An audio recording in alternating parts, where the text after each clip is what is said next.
10절입니다. 욥기 14장 10절이고 이 구절만 보는 것은 아니고 이제 이것과 관련 있는 구절들을 저희가 몇 개 더 찾아보려고 합니다. 욥기 14장 10절.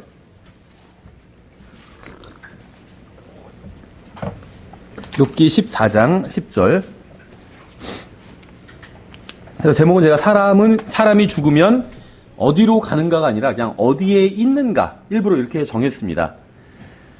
왜 이렇게 정했냐면, 이제 만약에 제목을 사람이 죽으면 어디로 가는가라고 한다면, 이제 하늘나라와 지옥에 관한 설교가 되겠죠. 근데 여기서는 사람이 죽으면 어디에 있는가. 자, 이렇게 정한 이유는, 이제 하늘나라와 지옥에 관한 설교가 아니라, 이제, 삼위일체에 대한, 그러니까 사람이 삼중적인 존재다라는 내용을 좀 다루려고 합니다. 그래서, 제가 그 제목을 이렇게 정했지만, 이제 주제는 사람은 육체 이상의 존재이다. 이제 이런 주제로 오늘 하나님의 말씀을 좀 살펴보려고 합니다.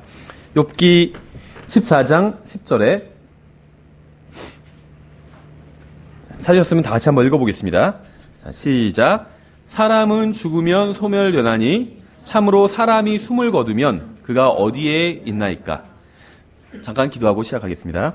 하나님 아버지, 오늘 저희가 또 명절을 맞아서 또 저희 많은 가족들이 또 가족들과 함께 또 좋은 시간을 명절을 보내기 위해서 또 각자 또 가정에서 또 친척 집에서 모임을 갖고 있습니다.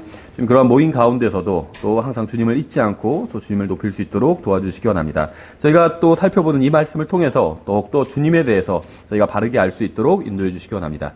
예수님의 이름으로 기도드렸습니다. 아멘. 우리의 몸은 유한하지만 그 안에는 영원한 혼이 있습니다.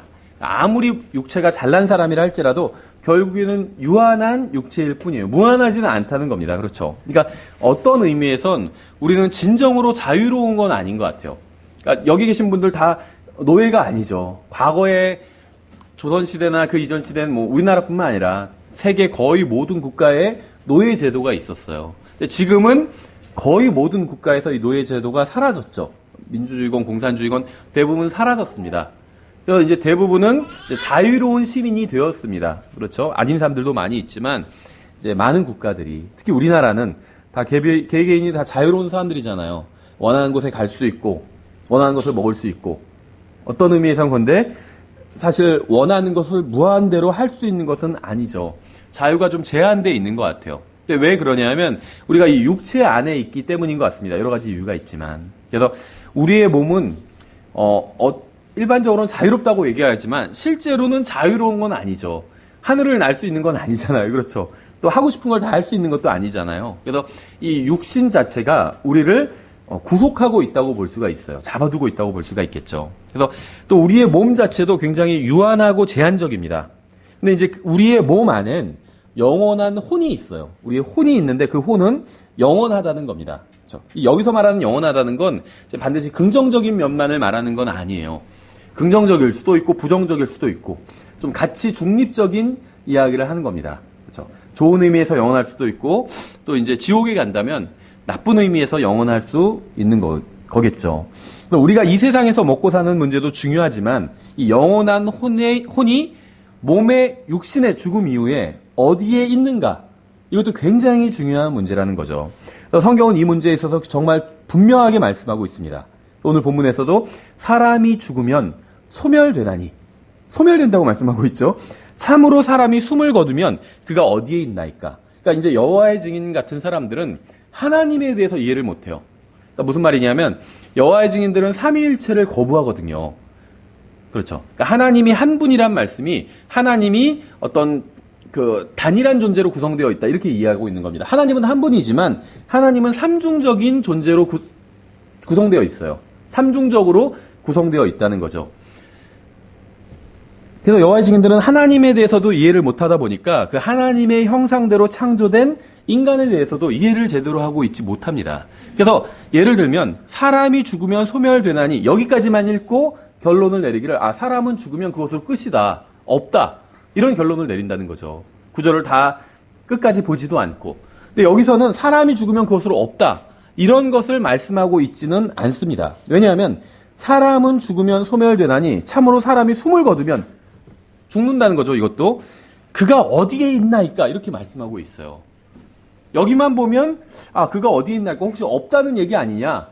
내가 다 돈을 써버려서 돈이 없다 이런 것처럼 없다는 얘기 아니냐 이렇게 생각할 수도 있지만 성경의 다른 그 말씀들을 보면 이게 그런 의미가 아니라는 거죠.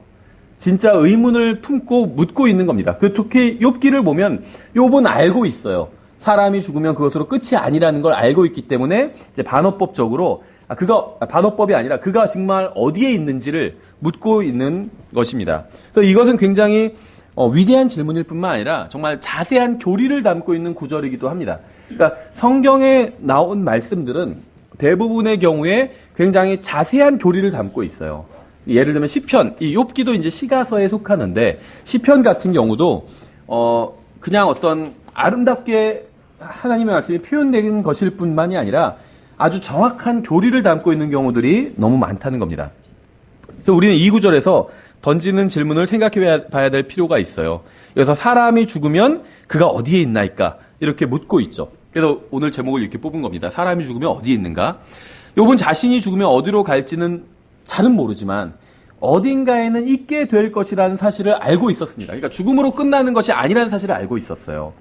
근데 이제 이 구절에서 가르치고 있는 특정한 교리가 무엇이냐면 이 구절에서 이제 한 사람을 묘사하고 있는데 삼중적으로 묘사를 하고 있습니다. 왜냐하면 하나님께서는 삼위일체시기 때문에 그 하나님의 형상대로 창조된 인간도 삼위일체적인 존재예요. 삼중적인 존재라는 거죠. 그래서 처음에 보시면 사람이 죽으면 소멸되나니 이건 사람의 몸에 대한 설명입니다. 사람이 죽으면 없어져 버려요. 근데 그 사람의 몸 안에 있는 혼이 없어지는 것이 아니라 몸이 없어져 버린다는 겁니다. 몸이. 그래서 사람이 죽으면 소멸되나니 이것은 이제 몸에 대한 표현이고 그 다음에 사람이 숨을 거두면 이것은 사람의 영에 대한 설명입니다. 오늘 저희가 이제 영에 대해서 뭐 자세히 다루지는 않겠지만 성경에 보면 영과 바람과 숨을 상호 교환적으로 사용하고 있습니다. 물론 영이 바람은 아니에요. 분명하죠. 바람이 부는 걸 갖고 영이 움직인다 이렇게 얘기할 수는 없습니다. 그러니까 영은 바람은 아닙니다. 분명히. 하지만 상호 교환적으로 이렇게 그 표현을 그렇게 하고 있다는 거예요. 그렇죠. 왜 그 어르신들이 애기들 보면 막 강아지 같다고 하시잖아요. 애기가 강아지는 아니죠. 근데 그냥 표현만 그렇게 하는 거잖아요. 마찬가지예요. 바람은 영은 아닙니다. 그냥 바람은 바람일 뿐이에요. 하지만 성경에선 영을 바람이라고 부르는 경우들이 있다는 겁니다. 특히 에스겔서에서 그런 표현들이 나오죠. 근데 또 바람이라고 부를 뿐만 아니라 숨이라고 부르기도 합니다. 숨이라고.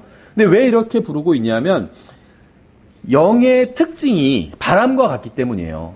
바람의 어떤 실체를 알아내기는 사실 쉽지는 않잖아요. 바람의 어떤 작용과 왜 바람이 부는가 이런 건 알아낼 수는 있지만 바람이 무엇이냐 이렇게 딱 정의를 내리기란 굉장히 힘들어요. 어떤 그 바람이 생성되는 것과 이런 거 가지고 설명을 할 수는 있어도 그 자체가 뭔지 정의 내리기가 상당히 어렵다는 거죠. 영도 마찬가지라는 겁니다. 성령님께서 어떤 일을 하시는지, 인간의 영은 어떤 기능이 있는지 설명을 하기 쉽지만 그 자체가 무엇인지 딱 정의를 내리기란 대단히 어렵기 때문에 이제 그런 점에 있어서는 바람과 비슷하다. 지금 이런 의미로 영을 바람이라고 부르는 것이고 이 숨이라고 또 부르고 있는 이유는 뭐냐면 영의 가장 큰 기능 중에 바로 인간을 살아있게 하는 기능이 있습니다. 그러니까 영에는 두 가지 아주 근본적인 중요한 기능이 있는데 첫 번째는 하나님과 교제를 갖게 하는 기능이 있어요. 하나님은 본질적으로는 영이시거든요. 그래서 영이신 하나님과 교제를 나누기 위해선 이 인간이 영을 통해서 주님과 교제를 나눠야 된다는 거죠. 그래서 하나님과 교제를 나누게 하는 기능이 있고 두 번째는 이제 사람을 살아있게 하는 기능이 있습니다. 그래서 구원받지 않은 사람도 영이 있어요, 분명히. 구원받지 않았다고 해서 영이 없는 것이 아닙니다. 다만 하나님과 교제를 나누는 부분에 있어서는 무엇인가 크게 일그러진 것입니다. 그러니까 예를 들면 깡통이 분유통이 깡통으로 돼 있잖아요. 이게 찌그러진 것들이 있죠. 가끔 그런 거 싸게 파는 데가 있거든요. 찌그러진 걸 마트에서 팔 수가 없으니까 싸게 파는 데가 있어요. 근데 안에 내용물은 문제가 없죠. 예를 들면 그렇게 영이 일그러져 버리고 있긴 있어요. 깡통이 있긴 있는데 찌그러져 버린 겁니다. 그러니까 상품 가치가 떨어져 버린 거예요. 뭔가 문제가 생긴 겁니다. 뭐 정확히 똑같겠다고 할 수는 없겠지만 인간의 영도 마찬가지예요. 근데 물론 사람이 왜 이렇게 설명을 할 수 있냐면 어떤 분들은 과거에 킹제임스 성경 믿는 분들 중에 영이 아예 죽었다 이렇게 표현하는 분들도 있는데 성경에 그런 표현은 없습니다. 영이 문제가 생겼다고 보는 거예요. 찌그러진 것처럼. 근데 왜 그렇게 표현해 우리가 봐야 되냐면 사람이 죄를 지었을 때 처음에 이제 타락했을 때 영만 문제가 생긴 것이 아니라 영혼, 몸 다 문제가 생겼어요. 그렇죠. 육체도 어떤 제한이 걸리게 된 겁니다. 아담의 육체도. 그래서 인간의 수명이 점점점 줄어들어 버린 것이고, 그래서 영도 문제가 생긴 것이고, 혼도 문제가 생긴 것이고, 왜냐면 영이 문제가 생겨서 사람의 혼이 삐뚤어져 버린 거거든요. 잘못된 걸 생각하고 하나님과의 교제에서 숨어버리고. 왜 아담이 하나님께서 찾으셨을 때 숨었을까요? 죄를 졌으니까 숨었겠지만 혼이 분명히 문제가 생긴 거예요. 그 이전에는 숨지 않았거든요, 아담이. 근데 영이 문제가 죄를 짓고 나서 영에 문제가 생기고 혼에도 문제가 생긴 겁니다. 숨어버린 거예요. 뭔가 하나님과 영으로 교제가 안 된다는 걸 직감한 거죠. 그래서 숨어버린 겁니다. 그렇죠? 그래서 사람이 죄를 짓고 나서는 영과 혼과 몸이 다 영향을 받게 되는데, 특히 영의 경우에 하나님과 교제를 나누는 이 부분에 심각한 이제 타격을 입게 됩니다. 근데 그 부분 외에는 사람을 살아있게 하는 부분, 이 숨을 쉬게 하는 이 부분에 있어서는 그대로 기능을 하고 있다는 거죠. 그렇죠? 그래서 사람이 숨을 거두면, 이 표현은 영에 대한 설명이에요. 숨을 거둔다는 걸 성경에서 성경적인 다른 표현은 영이 떠났다 이렇게 표현합니다. 똑같은 표현이에요. 그의 영이 떠나려고 할 때 이런 표현이 나오죠. 이 베냐민의 어머니가 죽을 때, 돌아가실 때 성경에서는 그런 식으로 표현하고 있죠. 그녀의 영이 떠나려고 할 때, 라헬이 죽을 때 그렇게 표현하고 있죠. 여기서 그거를 다른 말로 하면 숨을 거둘 때 이런 식으로 표현하고 있어요. 그래서 상호 교환적으로 사용하고 있다는 거죠. 그래서 사람이 죽으면 소멸되나니, 이 말은 몸에 대한 설명입니다. 사람이 숨을 거두면 이건 영에 대한 설명이에요. 그 다음에 이제 마지막 표현이죠. 그가 어디에 있나이까. 이건 혼에 대한 설명이에요. 그래서 사람이 죽으면 몸은 소멸돼요. 숨을 거둬가요, 하나님께서. 영을 가져가시는 거죠. 그러면 그가 이제 어디에 있는가. 이렇게 성경은 의문을 던지고 있는 겁니다. 이게 이제 혼에 대한 설명이고, 우리가 이제 오늘 집중해서 살펴볼 부분이죠. 여러분이 죽으면 몸은 소멸되어 버립니다. 아무리 잘난 사람의 몸도 똑같아요. 아무리 건강하고 몸이 강철 같은 사람 있잖아요. 다 똑같습니다. 다 없어져 버려요. 육체는 한계가 있다는 거죠. 최근에도 어떤 잘 아시는 분이 이제 건강하셨었는데 이제 암이 좀 발견됐다 이렇게 소식을 들었어요. 그래서 연락을 해보니까 지금 그래도 위내시경으로 해서 다 이제 암세포를 이제 도려냈다고 하시더라고요. 그래서 일단은 괜찮다고 하시더라고요. 근데 옛날에 어떤 제가 알던 분도 60평생 병원을 다녀본 적이 없다. 이런 분이었어요. 최근에 그 소식 들은 분도 70평생 병원을 다녀본 적이 없다고 하시더라고요. 그 정도로 건강하셨던 분인데, 아무리 건강한 사람이라 할지라도 결국 육체엔 한계가 있다는 거죠. 그래서 예전에 알던 분도 60평생 병원을 다녀본 적이 없는데 갑자기 이제 아마 간암이었던 것 같아요. 간암 선고를 받고 3달 만에 돌아가셨어요. 그러니까 갑자기 좀 통증이 느껴져서 병원에 갔더니 검사를 해보니까 말기예요. 손을 쓸 수 없는 상태인 거예요. 그래서 의사가, 저는 구원받은 사람인지 아닌지는 모르겠지만 그렇게 얘기를 했대요. 더 이상 수술할 수도 없고 아무것도 할 수 없다. 이거를 어떻게 표현했냐면, 우리의 몸이 도자기라면, 그 의사 말로 도자기라면 도자기 하나가 붙어있긴 한데 자글자글 다 깨진 상태라는 거예요. 그분의 몸이. 그런데 그냥 지금 딱 붙어만 있는 상태 있죠. 그래서 누가 손을 탁 대면 와르르 무너져 버리는, 지금 그 상태니까 마지막을 감상하십시오 이렇게 얘기를 했대요. 그리고 나서 3개월 만에 돌아가신 거예요. 그러니까 평생 병원을 다녀보지도 본 적도 없을 정도로 튼튼한 몸이었는데 그렇게 된 거죠. 그러니까 육체는 사라지면 소멸돼 버립니다. 없어져 버려요. 가루가 돼가지고 찾을 수가 없어요. 없어져 버린다는 거죠. 또 사람이 숨을 거두면, 그러니까 그 사람을 살아에 숨쉬게 하던 그 영을 하나님께서 가져가 버리신다는 거죠. 그러면 이제 남은 건 혼만 남게 돼요. 그 혼이 어디 있는가? 욥이 이 질문을 던지고 있는 거죠. 그러니까 욥은 굉장히 성경에 하나님에 대해서 많이 알던 사람이고, 욥은 사실 굉장히 놀라운 사람이에요. 우리는 성경을 읽고 공부하니까 영혼 몸에 대해서 어느 정도 알고 있죠. 이거는 세상 어디에서도 알 수가 없어요. 과학적으로도 증명해낼 수 있는 게 아니잖아요. 왜냐하면 과학이 다룰 수 있는 분야가 아니고, 그렇죠. 과학이 어떤 육체에 대해서는 다루지만 혼에 대해서도 어느 정도 더 다루려고 하죠. 정신의학 막 이런 데서. 근데 영에 대해서는 다룰 수가 없잖아요. 거기에 대해서 다루면 과학자 취급을 못 받죠. 사이비 종교인 취급을 받게 되잖아요. 그러니까 거기에 대해서는 못 다뤄요. 그러니까는 과학이 다룰 수 없는 분야입니다. 그러니까 우리가 이런 것에 대해서 알고 확신하고 있는 것은 하나님의 말씀을 가지고 있기 때문인데 욥은 그런 게 아무것도 없었어요. 그렇다고 해서 뭐 다닐 교회도 없었고 어디 가서 성경 공부할 수도 없었습니다. 근데 하나님과의 교제를 통해서 이런 것들을 알고 있었던 거예요. 그래서 욥은 영과 혼과 몸에 대해서 다 알고 있었고 몸이 없어져 버리고 하나님께서 영을 다시 걷어가 버리시면 그러면 사람의 혼은 어디 있는가? 가장 근본적인 질문을 지금 던지고 있는 거고, 그러니까 자신의 고난에 대해서 고통을 당했잖아요. 의문을 제기하면서 왜 내가 고통을 당하는가 의문을 제기하면서 결국엔 이 죽음과 죽음 이후까지 연결을 해서 어떤 실마리를 지금 풀어가려고 하고 있는데 속 시원하게 풀리지가 않으니까 좀 답답해서 이제 가슴을 치고 있는 상황인 거죠. 사람의 숨인 영은 그러니까 사람이 죽으면 몸은 소멸돼서 없어져 버리고 숨인 영은 그것을 주신 하나님께로 돌아갑니다. 그러고 나면 여러분은 어디에 있게 될까요? 이것처럼 중요한 문제가 없어요. 여러분은 지금 여러분의 몸 안에 있습니다. 그러니까 우리는요 어떤 의미에선 서로 볼 수가 없어요. 그 사람의 참된 모습을 볼 수가 없다는 겁니다. 그냥 껍데기만 보고 있는 거예요. 그렇죠? 여러분의 몸은 여러분의 존재를 감싸고 있을 뿐이지 여러분 자신은 아닙니다. 그렇죠? 몸은 나이긴 하지만 사실 내 자신, 셀프, 내 자신은 아니에요. 나의 몸이지 내 자신은 아닙니다. 마치 이 옷이 저는 아니잖아요. 저의 옷이지. 그러니까 몸도 마찬가지예요. 저의 몸이지 저 자신은 아니라는 거예요. 그건 어떻게 알 수 있느냐? 예를 들면 교통사고가 나서 뭐 팔을 한짝 잘랐다. 그럼 팔이 몸에선 10% 정도 차지하잖아요. 비중이. 근데 내 자신이 10% 없어진 건 아니잖아요. 그냥 나의 몸을 10% 잃어버렸을 뿐이지 내 자신이 10% 없어진 건 아니거든요. 그러니까 내 몸이 나의 것이긴 하지만 나 자신은 아니라는 겁니다. 몸이 10% 없어져도 내 자신은 100% 그대로 있어요. 그렇죠. 반신불구인 사람을 보고 아이고 저 사람 자신은 50%뿐이 안 남았겠다 이렇게 생각하지는 않죠. 몸만 50% 남은 거지 그 사람 자신은 100% 온전한 하나의 인격체입니다. 반신불구라고 해서 투표권 반만 주진 않아요. 그렇죠. 다른 장인 모셔와서 투표 한 표 행사하세요 이렇게 얘기하지 않는다는 거예요.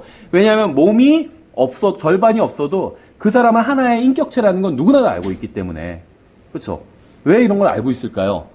사람이 영혼 몸으로 단일하게 몸으로만 지어진 존재가 아니라 영혼 몸으로 삼중적으로 지어진 존재라는 걸 인간이 본능적으로 알고 있기 때문이에요. 그래서 몸이 없어져도 그 사람은 100%가 다 있다. 이걸 누구나 인정한다는 거죠. 여러분의 몸은 여러분이 일시적으로 거주하는 집일 뿐입니다. 집이에요. 저희도 지금 그 집에 이제 이사를 올 때 이제 도배랑 이런 걸 다 하고 왔거든요. 그 원래 살던 사람이 이제 어린 아이들, 남자아이들이 있어가지고 막 집이 엉망이었어요. 벽지도 엉망이고 그래서 도배를 하고 들어왔어요. 처음에는 잘 지내다가 지금 이제 서서히 막 벽에 낙서가 생기기 시작하고 있어요. 근데 우리가 여기서 뭐 영원히 살 건 아니니까 그냥 넘어갈 수 있는 거죠.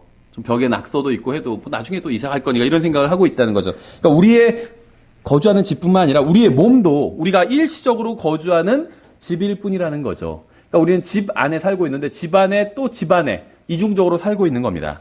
여러분은 그 일시적인 거주 공간 안에 거하고 있는 존재예요. 성경은 우리가 살아있는 혼이라고 말씀하고 있습니다. 죽은 혼도 있다는 거죠. 없어진 혼이 있다는 말은 없어요. 죽은 혼이 있어요. 그렇죠. 지옥에 있는 혼들은 죽은 혼입니다. 근데 아직 지옥에 가지 않은 혼들은 살아있는 혼이에요. 또 우리는 살아있는 혼입니다.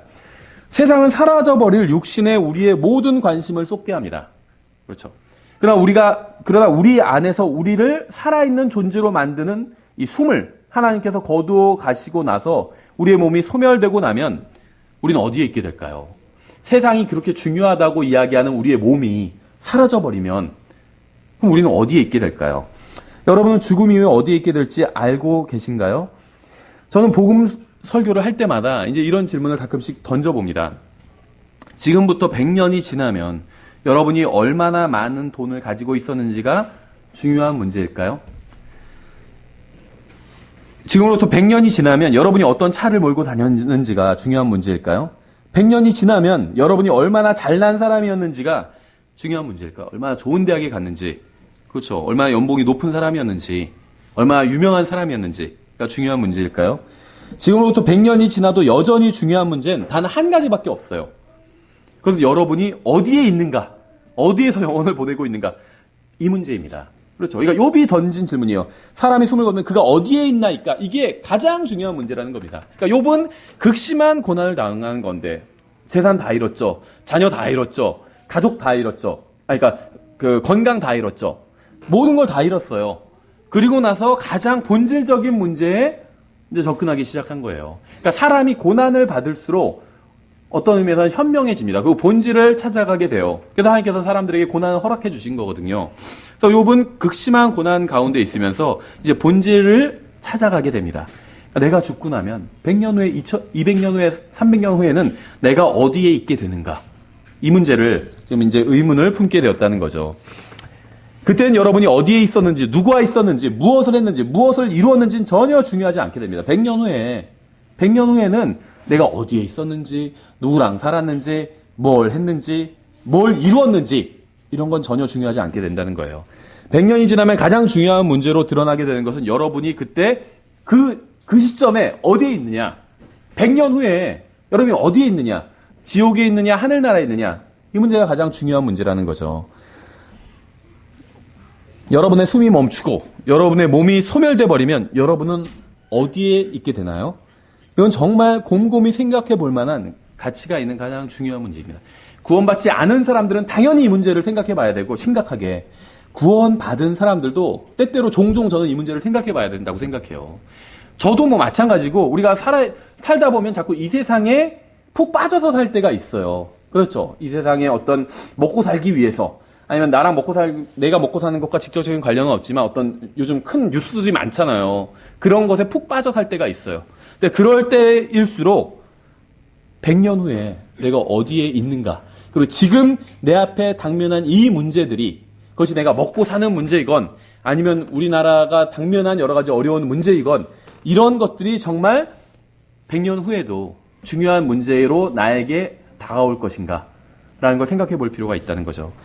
여러분 중에는 매우 편안하고 안락한 생활을 하시는 분도 있을 겁니다. 비교적 다른 사람에 비해서. 자연재해나 어떠한 위협도 당하지 않고 안전한 생활을 하는 분도 있을 거고, 우리나라의 많은 사람들이 좀 안전하게 지내고 있죠.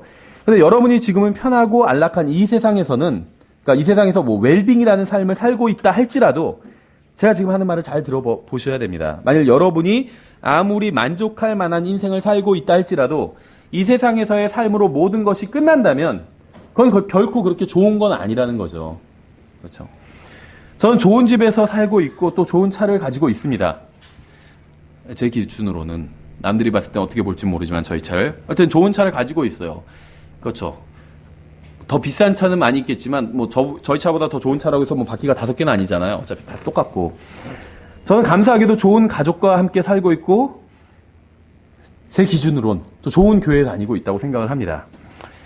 하나님께서는 저를 너무나 선하게 대해주셨습니다. 한번 생각해 보세요. 우리를 기다리고 있는 것이 병원과 묘지와 장례식이 전부라면 결국엔 나를 기다리고 있는 것이 관 속에 누이고 무덤에 묻히는 것으로 우리의 존재가 완전히 끝나버린다면 하나님을 믿을 필요가 없겠죠. 많은 살인자들이 처벌을 받지 않고 있습니다. 많은 강간범들이 처벌을 받지 않고 있어요. 아동학대를 일삼는 많은 사람들이 처벌을 받지 않고 있습니다. 만약 이 세상에서의 삶으로 모든 것이 끝난다면 얼마나 불공평한 일이겠어요.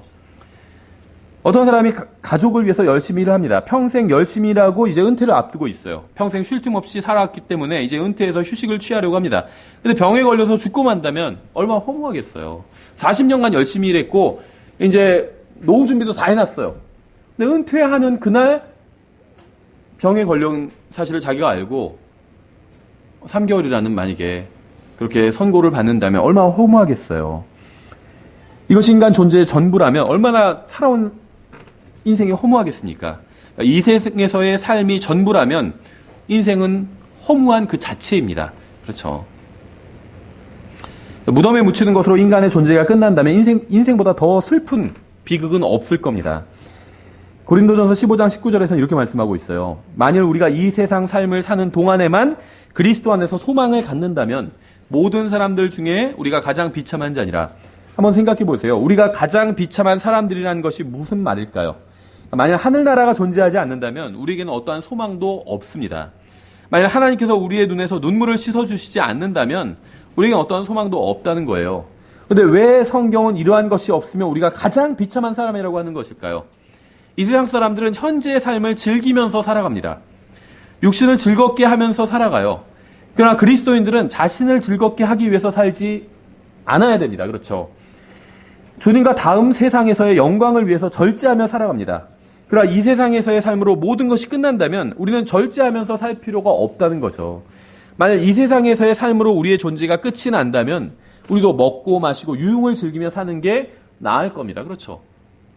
다음 세상이 없다면, 하나님이 없다면 여기 저희가 3호인데 303호가 아니라 302호로 가시는 게 나아요.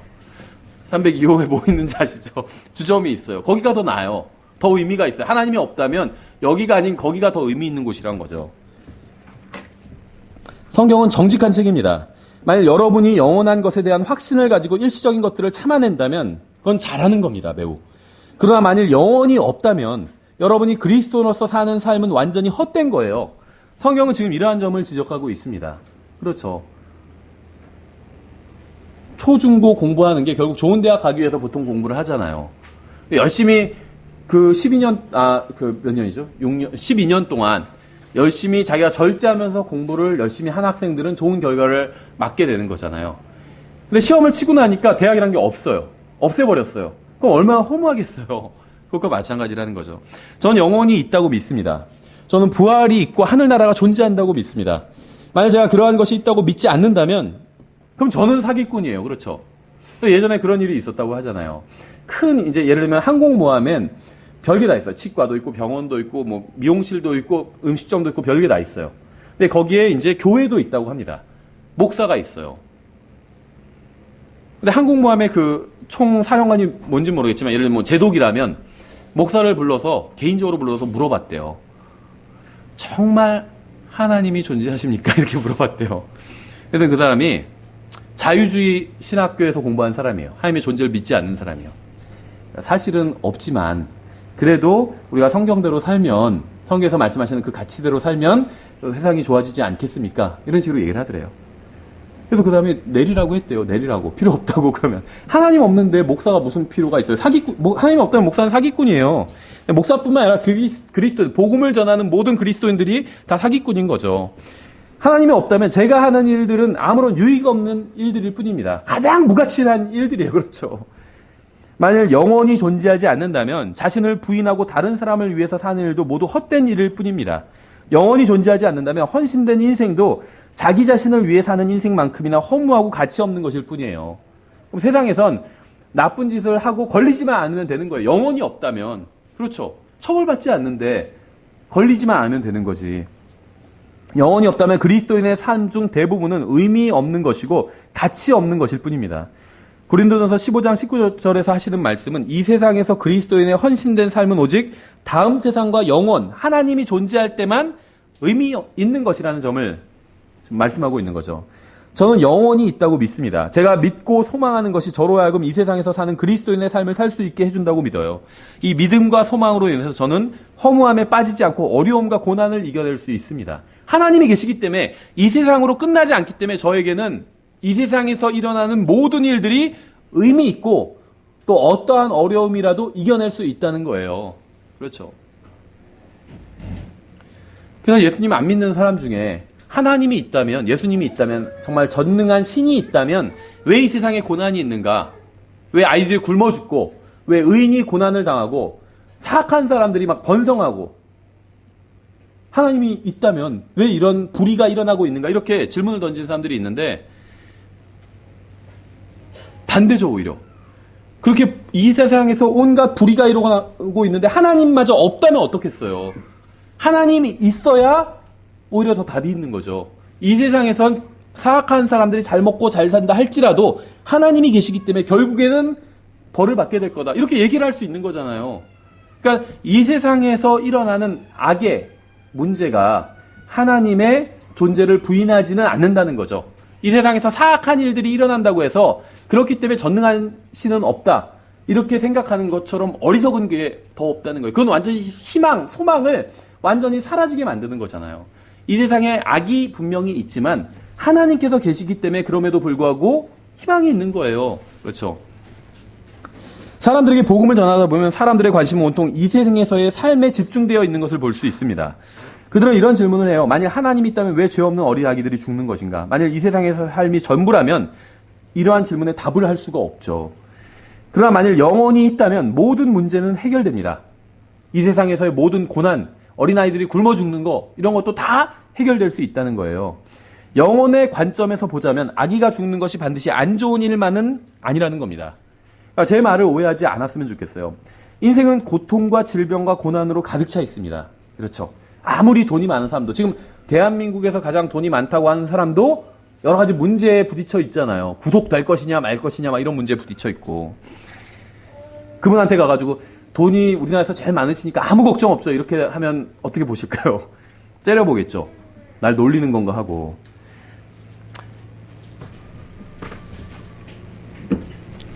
이 인생, 고통과 고난이 많은 인생을 통과하는 것이 그렇지 않은 것보다 낫다고 할 수는 없을 겁니다. 그러니까 오히려 이러한 인생의 고통을 통과하지 않고 영광스러운 하나님 앞에 나아가는 것이 더 나은 일인지도 모르겠다는 거예요. 물론 배가 고파서 굶어 죽는 건 고통스러운 일이지만 그걸 통해서 즉시 하나님께로 나아갈 수 있다면 더 인생의 어려움을 보지 않고 그게 더 나은 것일 수도 있다는 거죠. 저는 이 육신 안에서 이 세상에 살고 있는 사람으로서 어린 아기가 죽는 것은 굉장히 슬픈 일이라고 생각하고, 그렇죠, 안타깝다고 생각을 합니다. 어린 아기의 죽음에 슬퍼하는 사람의 마음을 이해해요. 그렇죠. 이제 더 좋은 곳에 갔으니까 괜찮습니다 이렇게 얘기할 수는 없다는 거예요. 그 사람 앞에서는. 어린 아기가 죽으면 얼마나 슬프겠어요. 같이 울어줘야 되겠죠. 그러니까 죽음 자체는 우리에게 큰 슬픔을 줍니다. 그러나 그 아기들이 하나님께 갔다는 사실이 슬픈 것은 아니라는 거죠. 훨씬 더 좋은 곳에 갔어요. 이 세상에서 그 아이가 자라면서 얼마나 좋은 일을 맞을지는 모르지만 아무리 이 세상에서 좋은 일을 당한다 할지라도 하나님 앞에서의 기쁨에 비하면 아무것도 아니라는 거죠. 어떤 사람이 이렇게 말하기도 합니다. 하나님이 있다면 왜 이 세상에 전쟁이 끊임없이 일어나는 겁니까? 하나님이 전쟁을 막을 수 없었나요? 첫 번째, 하나님은 전쟁을 일으키지 않았습니다. 인간들끼리 일으킨 거죠. 근데 전쟁이 사라진다 해도 죽음의 문제는 해결할 수가 없습니다. 전쟁이 아니라도 사람들은 여전히 죽음을 맞이하게 될 거예요. 폭탄에 맞아 죽지 않을 뿐이죠. 그렇죠. 전쟁이 없어도 여전히 죽을 것이고 몸은 소멸해 버릴 겁니다. 100년, 200년 후에는 결과가 같아질 거라는 거예요. 1000년이 지나고 10,000년이 지나고 수백만 년이 지나면 어떻게 죽었는지는 전혀 중요하지 않게 됩니다. 생각해 보세요. 지금 하늘나라에 구원받은 사람들이 있죠. 근데 그 중에선 병원 침대에서 아니면 자기 집 침대에서 편안히 죽은 사람들도 있을 거예요. 그렇죠. 아니면 온갖 고문을 당하고 아니면 총에 맞아서 폭탄에 맞아서 죽은 사람도 있을 겁니다. 그러면 편안히 죽은 사람이 그걸 뿌듯해 할까요? 계속? 난 그래도 편안히 죽어서 너무 좋아 이렇게 할까요? 폭탄 맞아서 죽은 사람은 억울해 할까요? 아니면 반대로 지옥에 지금 사람들이 있겠죠. 그럼 지옥에 있는 사람도 편하게 죽은 사람들이 있고 폭탄 맞아 죽은, 총 맞아 죽은 사람, 칼에 찔려 죽은 사람도 있을 거예요. 그 사람들이 자기들이 어떻게 죽었는지 그걸 가지고 고민하고 있을까요? 아니면 뿌듯해하고 있을까요? 아니면 안타까워할까요? 죽은 지 200년, 300년, 1000년이 지난 사람이에요. 지옥에서 지금 고통받고 있는 사람이에요. 그 사람이 나는 그때 폭탄에 맞아 죽지 말았어야 됐는데 그 총알을 피했어야 됐는데 이런 생각할까요?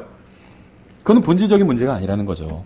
만약 영혼이 없고 이 생에서의 삶이 전부라면 전쟁은 정말 끔찍한 일이고 가장 큰 문제 중 하나일 겁니다. 그러나 하나님이 있고 영혼이 있다면 전쟁은 하나님께로 가는 죽음의 또 다른 입구일 뿐이에요. 그렇죠. 고향에 가는데 자동차 몰고 갈 수도 있고 기차 타고 갈 수도 있고 비행기 타고 갈 수도 있어요. 어떻게 갔는지는 그렇게 중요하지는 않죠. 그곳에 가는 게 중요하지. 구원받은 군인은 하늘나라에 갑니다. 구원받은 민간인도 하늘나라에 갑니다. 그러니까 영혼이 있다면 죽음이 아니라 구원이 가장 중요한 문제가 된다는 거죠. 영혼이 있다면 우리는 불신자들과 회의론 자들이 제기하는 모든 문제에 대한 해답을 가지고 있는 겁니다. 이 세상에 왜 이렇게 악이 많이 있냐? 영혼이 정말 존재한다면 우리는 해답을 가지고 있는 거예요. 그런 질문에 대한. 만일 영혼이 없다면 많은 사람들을 죽인 살인자가 잡혀서 사형 선고를 받고 사형당한다 할지라도 피해자들에게는 억울한 일이 됩니다. 사악한 죄를 지은 사람이 죽음으로 모든 벌을 받는 것이라면 그건 굉장히 불공평한 일이죠. 그렇죠. 내 가족을 죽인 사람인데 그 사람이 사형을 당했어요. 그렇다고 내 가족이 살아나는 건 아니잖아요.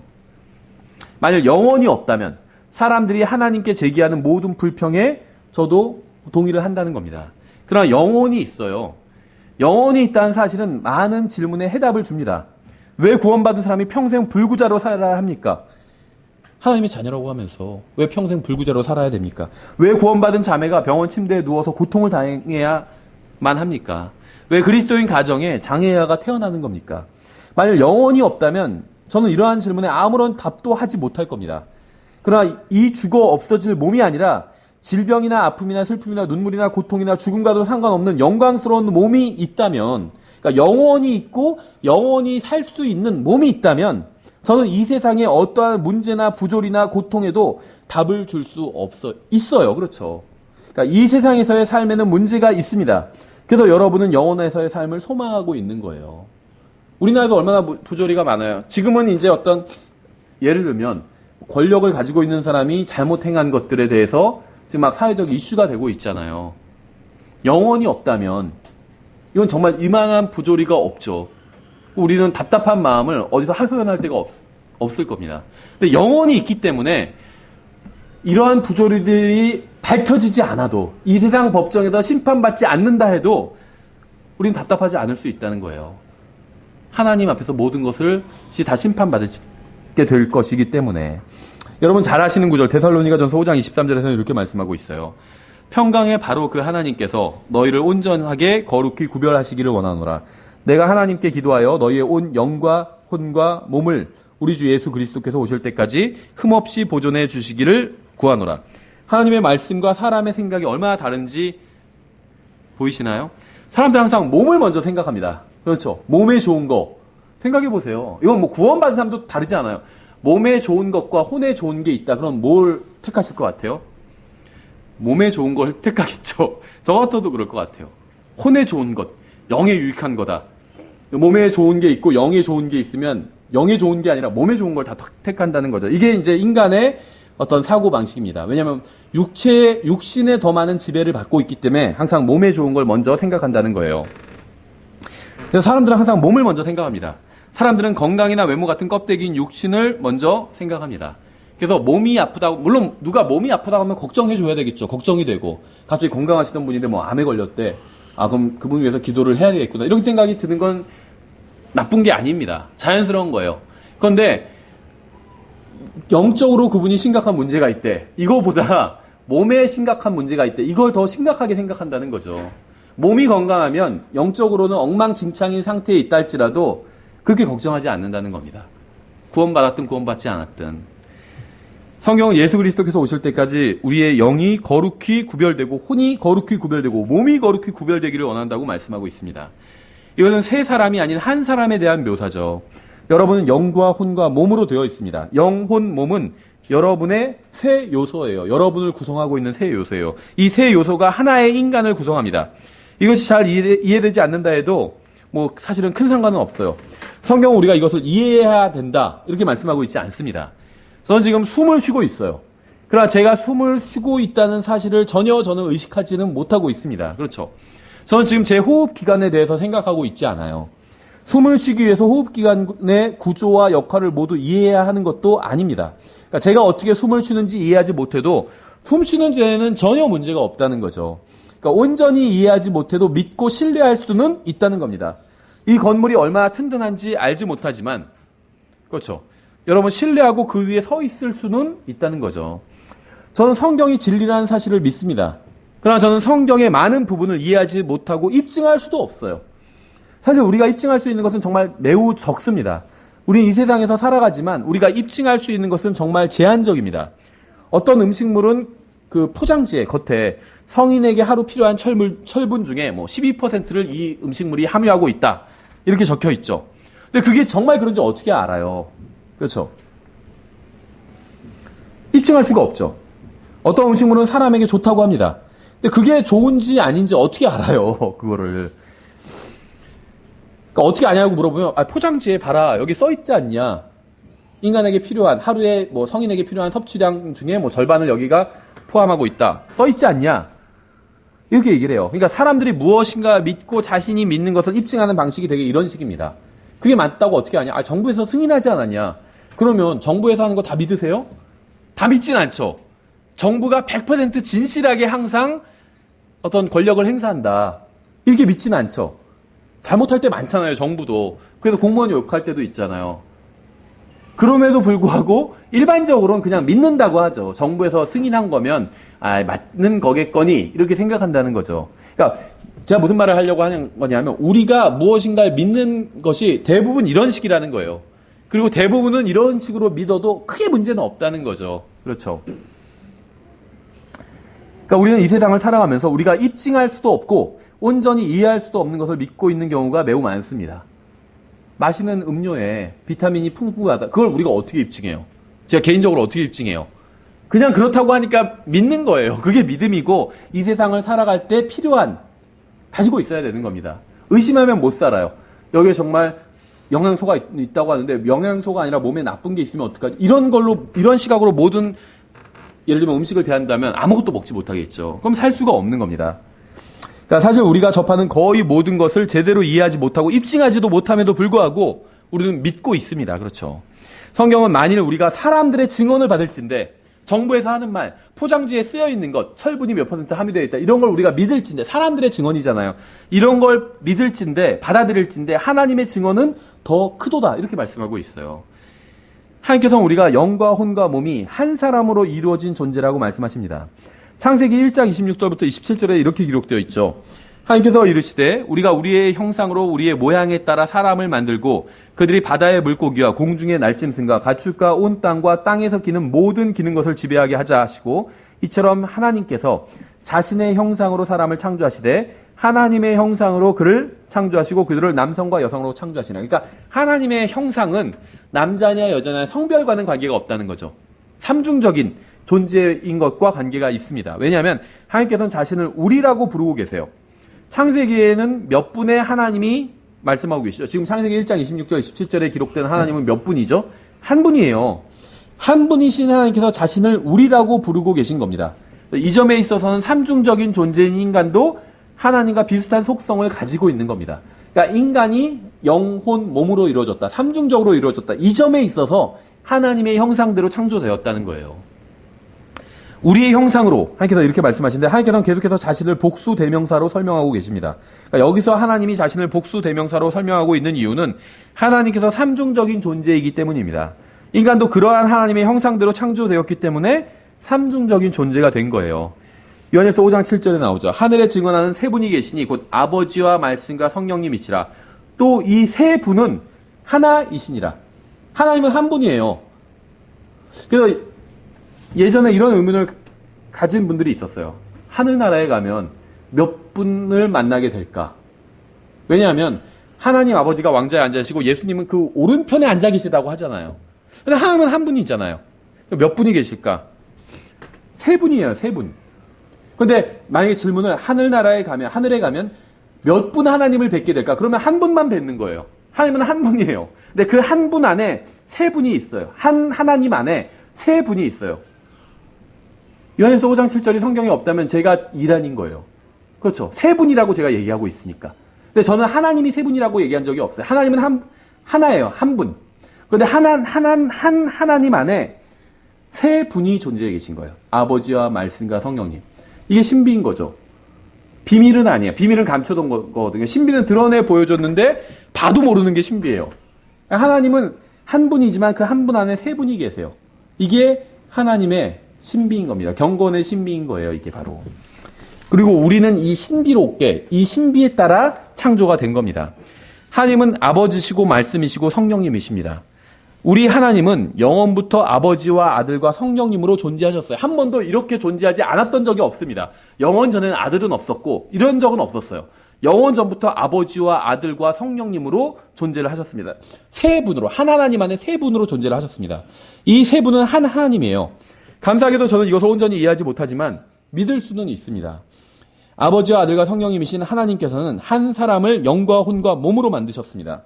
하나님께서는 처음에 세 사람을 만드신 것이 아니라 한 사람을 자신의 형상대로 삼중적인 존재로 만드셨어요.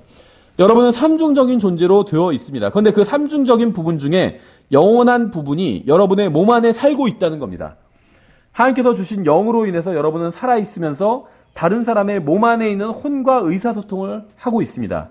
같은 종류의 영을 소유하고 있기 때문에 사람들끼리 의사소통이 이루어지는 거예요. 이제 창세기 2장에서 이렇게 창세기 2장을 좀 참고해 보면 1장에서는 인간의 창조에 관해서 큰 그림을 보여주고 있고 또 2장에서는 보다 자세한 그림을 그려주고 있습니다. 2장 7절에서 이제 1장 26절 27절에서 말씀하신 걸 2장 7절에서 다시 설명하면서 좀 더 풀어서 설명하고 있죠. 주 하나님께서 땅의 흙으로 사람을 지으시고, 이건 몸이죠. 생명의 숨을, 이건 영이죠. 그의 콧구멍에 불어넣으시니 사람이 살아있는 혼이 되니라. 그래서 사람의 정체성은 몸이나 영이 아닌 혼에 있습니다. 혼에. 그렇죠? 하나님께서 인간을 땅의 흙으로 만드셨다는 점이 놀랍지 않으세요? 땅에는 흙만 있는 것이 아닙니다. 땅에는 금도 있죠. 근데 하나님께서는 사람을 금으로 만들지 않으셨습니다. 은으로 만들지도 않으셨어요. 강철이나 구리나 알루미늄이나 다이아몬드로 만들지도 않으셨습니다. 그렇죠? 하나님께서는 사람을 만드셨지만 소위 말하는 600만 불의 사나이를 만드신 것이 아니에요. 어떤 의미에선 2,000원짜리 사람을 만드신 거예요. 인간의 육신 자체는 흙으로 만들어져 있기 때문에. 하나님께서는 땅에서 쉽게 구할 수 있는 저렴하고, 그러니까 가장 저렴하고 모든 창조물 중에서 가장 흔한 재료로 인간을 만드셨습니다. 흙은 어디서나 구할 수 있어요. 그렇죠? 어디 가서 흙 퍼와도 뭐라고 하는 사람 없습니다. 쉽게 구할 수 있어요. 그러니까 하나님께서는 가장 낮고 천한 재료로 인간을 만드시고 그 인간을 전 우주에서 가장 높고 고귀한 귀한 존재로 만드셨다는 거죠. 창세기 1장 28절에 하나님께서 그들에게 복을 주시고 하나님께서 그들에게 이르시되 다산하고 번성하여 땅을 채우라. 땅을 정복하라. 또 바다의 물고기와 공중의 날쌘들과 땅 위에서 움직이는 모든 생물을 지배하라 하시니라. 그러니까 가장 저렴한 재료로 인간을 만들어 놓으시고 모든 것을 지배하게 하셨다는 거죠. 여러분은 자신이 어디에서 왔는지 이해하시겠나요? 성경에선 우리가 땅에서, 흙에서 왔다고 말씀하고 있어요. 근데 이 흙이 영어로는 뭔지 아세요? 흙이라고 하면 보통 earth도 흙이죠. earth가 지구지만 지구가 대부분 흙으로 되어 있기 때문에 흙을 earth라고 하거든요. 근데 여기서 사람을 earth로 만들었다 이렇게 말씀하고 있지는 않아요. 성경에서 흙이라고 번역된 또 다른 단어가 있는데 바로 더스트입니다. 더스트. 그래서 창세기 3장 19절에서 인간이 죄를 짓고 나서 하나님께서 이렇게 말씀하시죠. 너는 흙이니 흙으로 돌아갈 것이니라. 여기서 나오는 흙은 earth가 아니라 더스트입니다. 더스트가 또 다른 식으로 번역되죠. 먼지예요. 인간이 먼지로 만드셨다는 거예요. 그래서 너는 먼지니까 먼지로 돌아갈지니라. 이렇게 말씀하고 계신 것이죠. 성경 우리가 먼지로부터 나왔다고 분명히 말씀하십니다. 창세기 2장 7절에서 주 하나님께서 땅의 흙으로 사람을 지으시고 생명의 숨을 그의 콧구멍에 불어넣으시니 사람이 살아있는 혼이 되니라. 이 구절에서 말씀하시고 있는 교리를 잘 보십시오. 이 구절은 사실을 말씀하고 있는 것뿐만 아니라 정확하게 묘사하고 있습니다. 하나님께서 흙으로 몸을 만드셨어요. 더스트, 먼지로 몸을 만드셨습니다. 인간의. 그리고 몸이 살아 숨쉬게 하기 위해서 영을 넣어주셨습니다. 그래서 인간은 몸 안에 영을 가지고 있는 거죠. 그러니까 몸과 영이 결합함으로 인해서 몸 안에서 살아있는 혼이 존재하게 된 겁니다. 이 살아있는 혼이야말로 하나님께서 가장 관심을 가지고 계신 부분이에요. 그러니까 사람은 몸에 대해서 관심이 많죠. 몸과 몸이 누릴 수 있는 것들, 그러니까 건강과 그 다음에는 물질에 대해서 관심을 갖고 있죠. 이게 다 몸에 대해서 관심을 갖고 있는 거예요. 몸과 몸이 누리는 것들, 이에 관심을 갖고 있는 거죠. 근데 성경은 하나님께서 사람의 몸이 아니라 혼에 관심을 갖고 계시다고 말씀하고 있어요. 이건 심지어 구원받은 사람이라 할지라도 마찬가지예요. 그래서 구원을 우리가 받았지만 구원받았다고 해서 갑자기 잘생겨지는 게 아니잖아요. 하나님께서 우리의 몸에 관심이 없으시기 때문이에요. 그래서 우리의 몸은 구원을 받아도 잘생겨질 수가 없습니다. 더 건강해질 수도 없어요. 더 병약해짐을 향해서 나아가게 되죠, 몸은. 그러나 혼은 더 건강해질 수가 있어요. 왜냐하면 하나님께서 우리의 혼에 관심을 두고 계시기 때문에 구원받은 사람의 혼은 더 건강해질 수가 있다는 거예요. 몸은 건강해질 수가 없어요. 근데 혼은 더 건강해질 수가 있어요. 그러니까 80세인 분의 혼이 20살의 청년의 혼보다 훨씬 더 건강할 수가 있어요. 구원을 받으면. 그렇죠. 그래서 성경이 이렇게 말씀하고 있죠. 사람이 만일 온 세상을 얻고도 몸의 유익이죠. 온 세상을 제가 소유하고 있다면 몸이 유익한 거죠. 하고 싶은 거 다 하고 먹고 싶은 거 다 하고 편하게 지낼 수 있으니까 몸이. 자기 혼을 잃으면 그에게 무슨 유익이 있겠느냐. 여기서 말하는 유익은 영원한 유익에 대해서 말씀하고 있는 거예요. 혹은 사람이 무엇을 주어 자기 혼을 대신하게 하겠느냐. 혼보다 더 소중한 게 없다는 겁니다. 여러분도 여러분의 혼에 대해서 생각해 봐야 됩니다. 구원을 받았든 구원받지 못했든 마찬가지예요. 구원받지 못했다면 반드시 혼에 대해서 생각해 봐야 되고, 내가 만약에 오늘 밤 내 몸이 죽으면, 영이 떠나가 버리면 내 혼이 어디에 있게 될 것인가, 이거 반드시 생각해 보셔야 돼요. 제가 일이 있어서 주중에 교회에 온 적이 있거든요. 근데 이제 저희 자매도 일을 하기 때문에 이제 제가 또 자매를 할 때 아기를 보고 있으니까 낮에 시간이 없어서 이제 주중에 교회에 반드시 와야 되면 밤에 오거든요. 그래서 주중에 11시에 와서 새벽 3시에 간 적이 있어요. 근데 11시에 올 때 보니까 오면서 2건이나 사고를 목격했어요. 교통사고를. 같이 차가 막혀 있는 거예요. 이상하다 딱 보니까 교통사고가 나 있는 거예요. 차가 그 경부고속도로인데 벽에 이렇게 직각으로 들이받아 있더라고요. 그리고 가서 또 봤어요. 3중 추돌 사고를. 얼마만큼 심각한 사건인지는 모르겠어요. 아마 사고 난 걸로 봐서는 사람이 죽지는 않았을 것 같아요. 차의 상태로 봐선. 근데 언제 어디서 어떻게 사고가 나가지고 죽을지 아무도 모른다는 거죠. 그래서 몸이 죽으면 내 혼이 어디에 있는가 그 순간 몸이 죽는 그 순간 혼은 즉시 어딘가에 있게 되거든요. 하늘나라 아니면 지옥에 있게 돼요. 성경에 따르면. 어디에 있게 되는가 이거보다 더 중요한 문제는 없다는 거죠. 그리고 구원받은 사람도 이것을 종종 생각하면서 살아야 됩니다. 적어도 일주일에 한 번은. 가장 좋은 건 하루에 한 번씩. 아침, 저녁, 하루에 2번씩 생각하면 굉장히 큰 유익을 줄 거라고 생각해요. 아침에 일어나서 오늘이 나의 마지막 날이라면 나의 혼은 어디에 있게 되는가? 밤에 잘 때 내가 이제 잠자리에 들어서 일어나지 못한다면 나의 혼은 어디에 있게 되는가? 그럼 인생이 달라지겠죠. 영혼도 달라지고 그리스도의 심판석도 달라지겠죠. 그래서 10장 39절에서 이렇게 말씀하고 있어요. 그러나 우리는 뒤로 물러가 멸망에 이르는 자들에게 속하지 아니하고 믿어서 혼의 구원에 이르는 자들에게 속하느니라. 여러분의 혼이 구원받았는지 그렇지 않은지는 정말 굉장히 중요한 문제입니다. 몸은 흙으로 돌아갈 거예요. 영은 그것을 주셨던 하나님께로 돌아갈 겁니다. 전도서 12장 7절에 나와 있죠.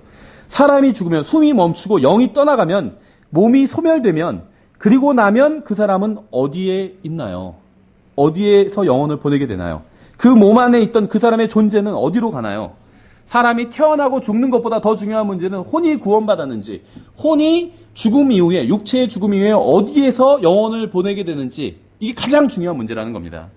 여러분의 몸 안에 있습니다. TV나 잡지나 인터넷이나 이런 것을 통해서 세상이 하는 말은 잊어버리십시오. 세상은 여러분의 몸이 바로 여러분 자신이라고 말을 합니다. 그렇죠. 저 사람 예뻐요. 저 사람 못생겼어. 저 사람 티가, 그걸 어떻게 알아요? 그 사람의 진짜 존재는 혼이거든요. 몰라요. 우리는 잘. 세상은 항상 몸에 대해서 이야기하고 있고 우리의 관심을 몸과 육신에 집중시키려고 합니다.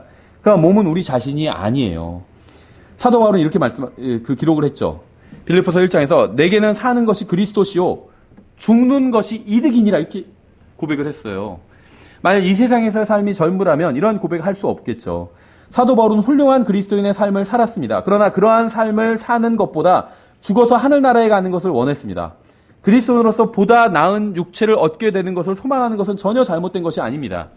황금길을 걷기를 소망하는 것도 문제가 없어요. 어린 양께서 친히 빛이 되어주시기 때문에 더 이상 전기세, 난방비를 걱정하지 않아도 되는 것을 동경하는 것은 잘못된 것이 아닙니다. 그러한 것을 바란다고 해서 주님에 대한 사랑을 포기하는 게 아니기 때문에 그러한 것을 소망한다고 해서 육신적인 것이 아닙니다. 왜냐하면 그러한 것들은 모두 성경에 기록된 하나님의 약속이기 때문입니다. 성경에서 약속하신 것을 바라는 것은 육신적인 것이 아니라 오히려 영적인 거예요. 하늘나라에서 삶, 변화된 육체, 변화된 본성, 부활한 몸을 입고 사는 것을 동경하는 것은 육신적인 것이 아니라 오히려 영적인 것이란 거죠. 그러한 것을 동경하는 그 마음이, 그 생각이 우리를 이 세상에서 더욱 영적으로 살도록 잡아주기 때문에 빌립보서 1장 22절에서 이렇게 말씀하고 있죠. 그러나 내가 육체 안에 산다면, 놀라운 구절이죠. 내가 육체 안에 산대요. 그러니까 육체와 나를 분리하고 있죠. 내가 육체 안에 산다면 이것이 내 수고의 열매이니라. 그럼에도 내가 무엇을 택할지 알지 못하노니. 사도 바울은 자신이 육체 안에 살고 있다고 말하고 있습니다. 그러니까 이것은 자신이 육신적으로 살고 있다는 의미가 아니에요.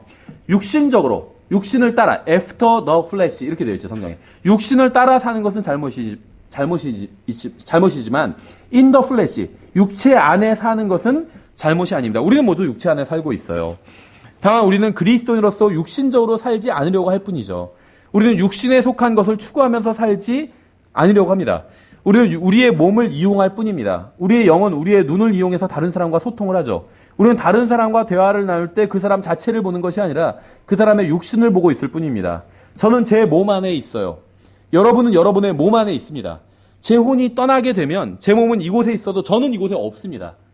제 혼이 몸 안에 있다가 제가 죽으면 몸 안이 아닌 다른 곳으로 가기 때문에 진정한 진짜 저는 저의 몸이 아니라 그 몸 안에 있다는 거죠.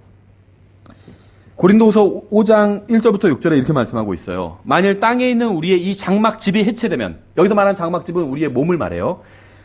하나님의 건물 곧 손으로 지은 집이 아니요 하늘들에 있는 영원한 집이 우리에게 있는 줄 우리가 아느니라. 우리가 이 장막에서 신음하며 하늘로부터 오는 우리의 집으로 옷 입기를 간절히 원하노니 우리가 옷 입고 있으면 벌거벗은 채 드러나지 아니하리라. 여기서 말하는 영원한 집은 하늘나라에 있는 새 예루살렘이 아닙니다. 무엇이냐면 우리가 입게 되는 영원한 몸을 말하고 있어요.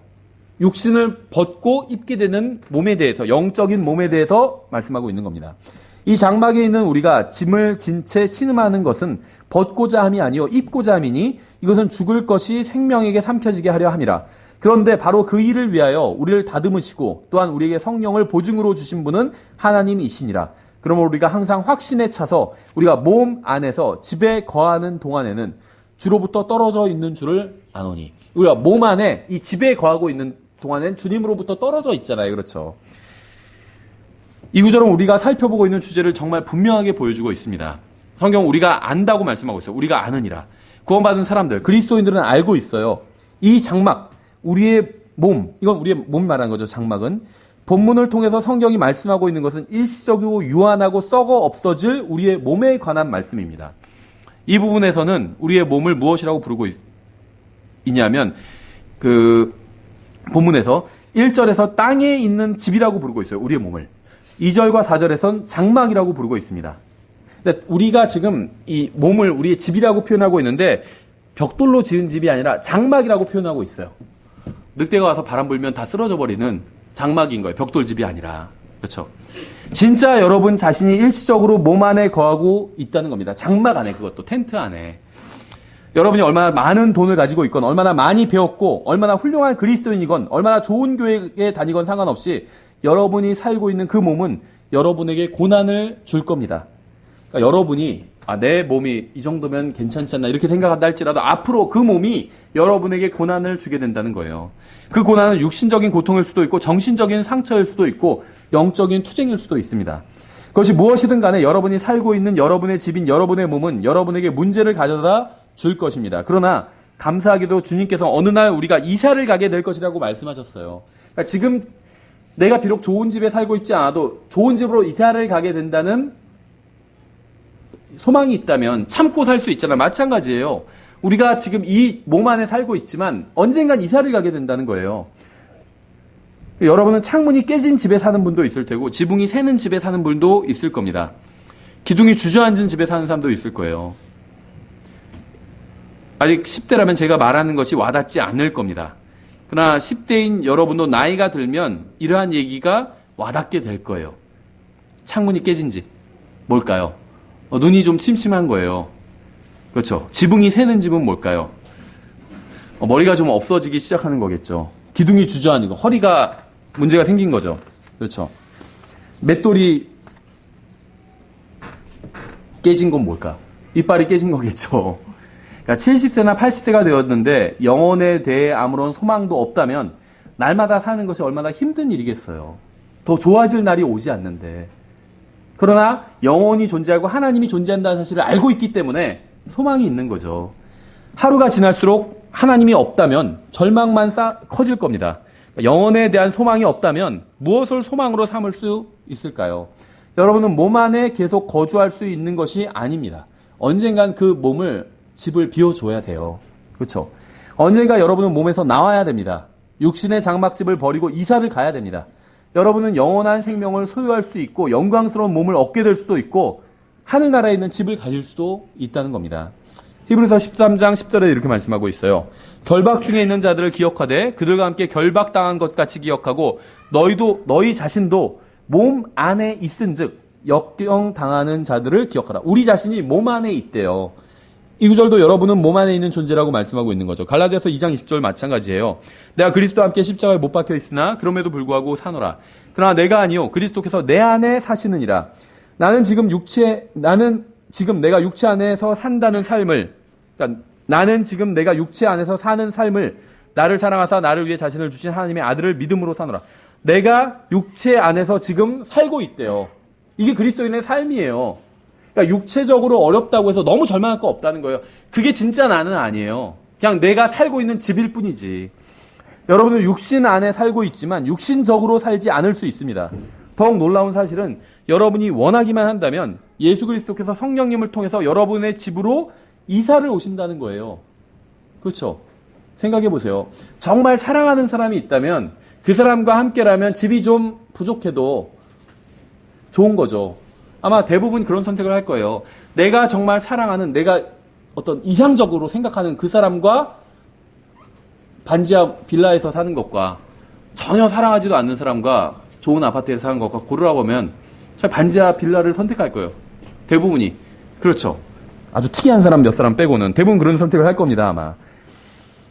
우리가 비록 이 육신 안에 낡은 집안에 살고 있지만 구원받은 사람은 혼자 사는 것이 아니라 성령님께서 함께 사신다는 겁니다. 성령님께서도 이사를 오신 거예요. 내 집안으로. 원래 이 몸 안에 성령님은 없었죠. 내가 예수님을 믿는 순간 성령님께서 이사를 오신 거예요. 이 집안으로. 그리고 예수 그리스도와 함께 한 몸 안에서 살고 있는 사람은 어느 날 일시적인 집인 이 몸을 떠나서 영원한 집으로 성령님과 함께 이사를 떠나게 된다는 겁니다. 지금은 내 집안에서 성령님과 함께 살고 있죠. 근데 언젠가 하나님의 집, 성령님의 집으로 함께 이사를 가게 된다는 거예요. 이것이 바로 우리가 가지고 있는 소망입니다. 우리는 이러한 사실을 세상에 전해야 됩니다. 모든 종교가 다 같다고 말하는 사람들이 있죠. 그런데 단 한 번의 인생을 산다고 말하는 종교와 윤회한다고 말하는 종교가 같을 수는 없겠죠. 저는 환생하기를 원하지 않습니다. 지금 이러한 인생을 다시 살고 싶지도 않아요. 모르겠어요. 제가 지금 나이가 든 건지 모르겠지만 젊었을 때 제가 원하던 인생이 있잖아요. 그러한 인생을 다시 살게 해준다고 해도 다시 살고 싶은 마음이 별로 없어요.